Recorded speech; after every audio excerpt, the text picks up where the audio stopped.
What's up, ladies and gentlemen? Weber here, and we are back with our very second episode of the Kerbal career mode. We have here the Starship Excessive Science 1 taken off to do a little bit of science in space.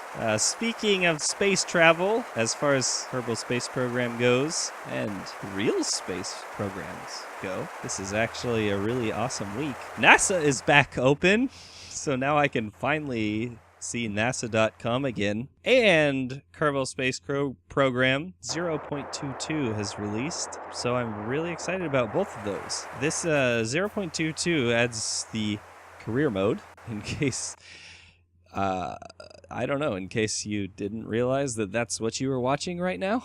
So, I have the first video already up, and that's basically where we accidentally killed Jebediah Kerman.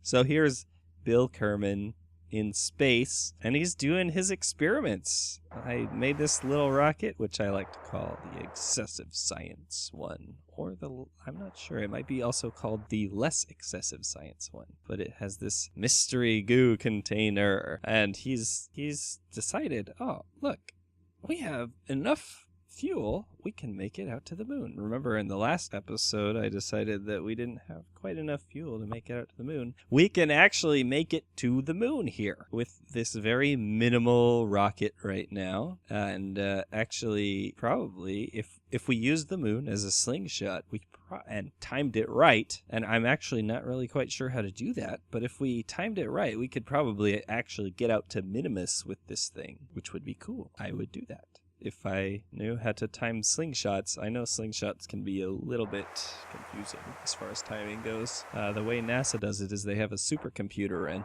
Kerbal Space Program is pretty much guesswork. So this is a thing that I discovered in, I think it's the last episode.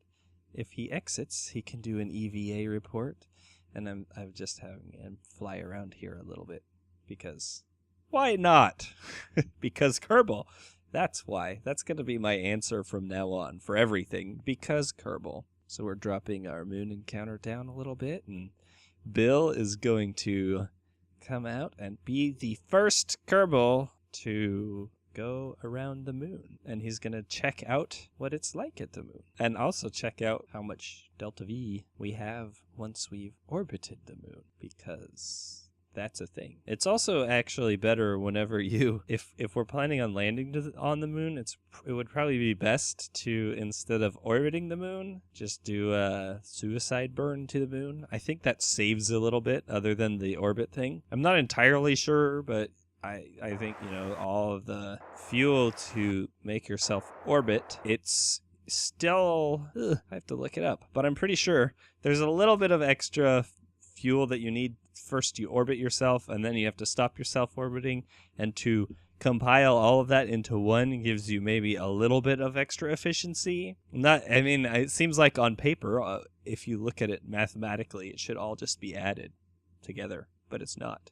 So basically, we're just going out here, we're going to do some experiments, and even the stuff that we don't get science for, it's good for the human brain, the controller of the person who's using it, because we can see what we have in our spacecraft. This, I've discovered, I've played this quite a bit and so far, and so I already know what's going to happen in the future. But this, if there's one thing that this game requires, it's patience, because having all of the resources at your hands previously, I guess it's sort of spoiled me, and it's made me want to go gung-ho and jump the gun on a lot of this stuff.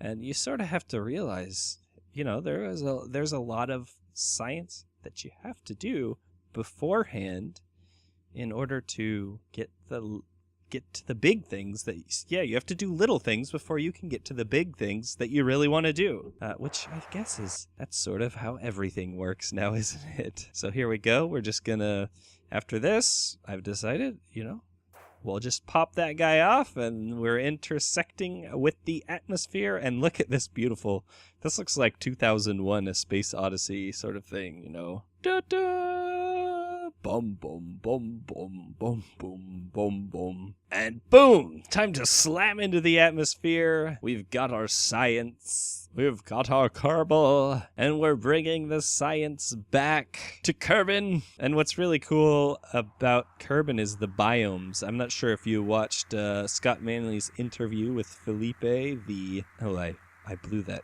parachute a little too early. Yeah, that interview with Scott Manley with the developer Felipe, he talks about biomes that they set on the planet Kerbin, and you can actually get science for traveling to different biomes. It looks like I'm going to the highlands right now, perhaps the mountains of Kerbin, but actually, you can pick up a little bit of grass or rocks or whatever from Kerbin's biomes, and you get a little bit of science from that. So that's actually really cool, After you're done, don't immediately recover your vessel. Pop your little Kerbin out and grab some dirt. Here we go.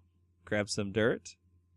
And get back in. Gives you a little extra science. So we're going to recover it, and oh, look at that. See, I thought that you would get extra science from the goo just by resetting it and testing again and resetting it and testing it again. But it turns out that the only science you can get is by using it once. So in the future, I'll just have to send up a whole bunch of different research thingies in order to get all the science that I want, which is a little unfortunate. I didn't get quite as much science on this one as possible. The good thing is, crew reports, you can pretty much store as many of those as you really can. So with that concludes the end of the second episode of our career mode. I am Weber. Thanks for watching, and as always, stay entertained.